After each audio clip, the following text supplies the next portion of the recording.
much, and it is July 30th, 2021, and I'm here to give you an update as to what's been going on in the Glastonbury market in the last month. It has been a little bit of a whirlwind. We have so little inventory that when we put homes on the market, we are still going into multiple offers. And I will tell you that we're in the beginning of the year, even in May, where we might have had 50 showings on a house, maybe we're getting 20 showings on a house, but we are still getting a good amount of offers, and they are still going over asking price, anywhere from 3 to 10% over asking. And for those really special properties, they might even be experiencing a more than 10% over asking. So it really depends on the property, of course. That's what I've been saying all along. What you may get for your home really depends on the house that you have to offer. So what are buyers doing right now? We still are experiencing low interest rates, and if the interest rates kind of go up a little bit around 3 or just over 3, they tick right back down again and hover around that 2.8-ish sort of number. So that's really great for buyers, and we still have low inventory. Yes, we probably have sold about 30% more homes at this time this year than we did last year, which is certainly amazing because I'm sure that's all you keep hearing. Low inventory, low inventory. But we have so many buyers out there. The minute a house comes on the market, they gobble it right up. So it doesn't sit on the market for very long. That leaves us with more or less than 11 days on market for any homes, give or take. You know, of course, we have some homes that stay on the market a little bit longer. Some sellers are pricing them a little too high, and some houses might need a little too much work, and they're not gonna fly off the market like our perennial favorites are gonna do. So nothing's really changed.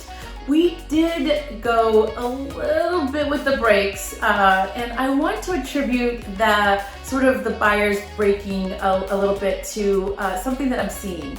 I've been hearing that there's been a big slowdown, and I've been hearing that across the country. But if you really put your ears to the ground and you look at the data and you understand what's happening, this is what I think is going on.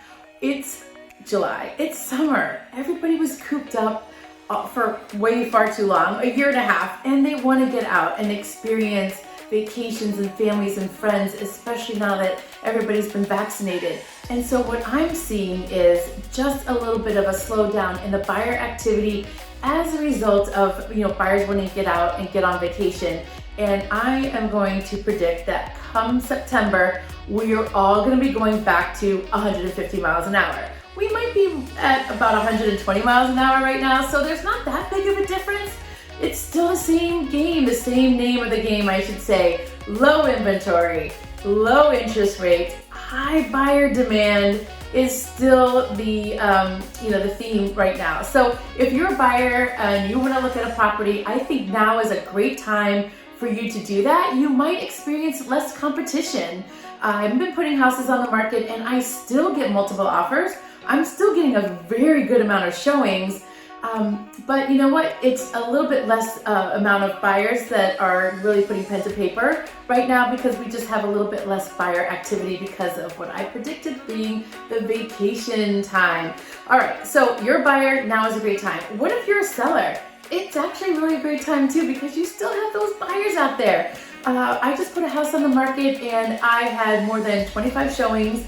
I had a lot of interest, and the offer that we received was after the house was only on the market for about 45 minutes, and the house was listed at $729,900, and it sold for $777,777. The buyer wanted to get our attention, which was great because in a multiple situation, when you are in a multiple offer situation as a buyer, you want to do whatever it is you can to stand out from the crowd.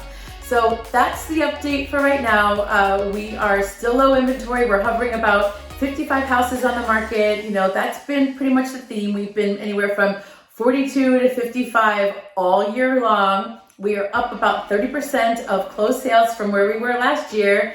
And our market is still very strong with no end really in sight. We're not in a bubble, as I had talked about not too long ago. This is not a bubble. This is not necessarily a cycle. This is maybe the new norm. Only time will tell, but I certainly think this is good for the state of Connecticut altogether, and for sellers And for buyers, you're getting really great homes, and sellers are really working really hard to put really great product on the market and have it ready to go because they know you want move-in ready. Take care, and till next time, have a great summer.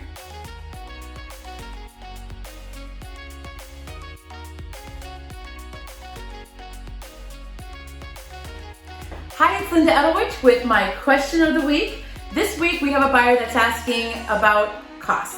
When they purchase a home, what should they expect to be paying out during the course of their purchase? So we're going to break it down into basically categories. And not every category is going to apply to every situation, but just generally this is what you're going to look at. When you make an offer on a home, you're going to have something called your escrow. You're going to keep money in escrow, and that's your good faith that you're going to continue with the offer and you're not going to be in default. And what that looks like right now is, well, some buyers are willing to put their entire down payment that they would be, mortgaging. Let's just say that they're doing a 80% mortgage and 20% down payment. Some buyers are willing to put that full 20% down to show that seller that they really want the house, because remind you, it's still very competitive. So that doesn't necessarily have to be the case, and that's not the case, but just generally speaking, depending on which market you're looking at, you want to be super careful to make sure that you're putting a good amount of escrow down.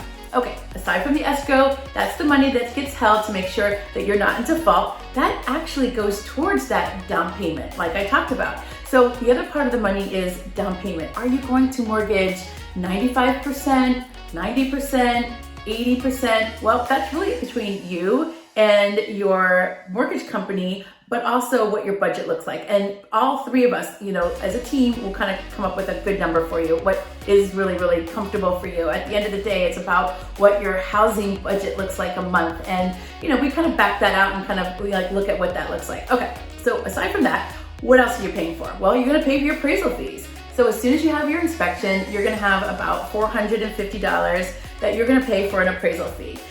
Inspections, did somebody say inspections? Yes, you're gonna pay for all of your inspections. And this is where it really depends on the house, because if you have septic, if you have well, if you're doing radon, you might be paying a little bit more than the average person. And if your house is really big, say over 4,000 square feet, you might be paying a little additional as well. If it's a small little condo, maybe you're paying less. So let's just say, generally speaking, an average home inspection could range anywhere between $500 to $1,200 plus or minus, depending on the house. You want more specific information, I can help break that down for you, but that's just gonna give you sort of that general idea.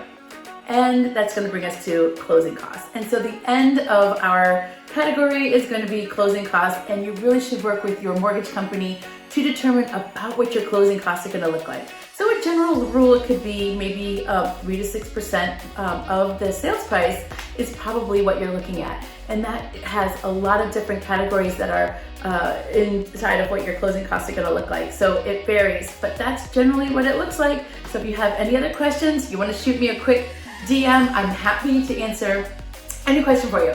My number 860-818-3610, and if you have a question, definitely let me know what it is. I'm happy to answer it.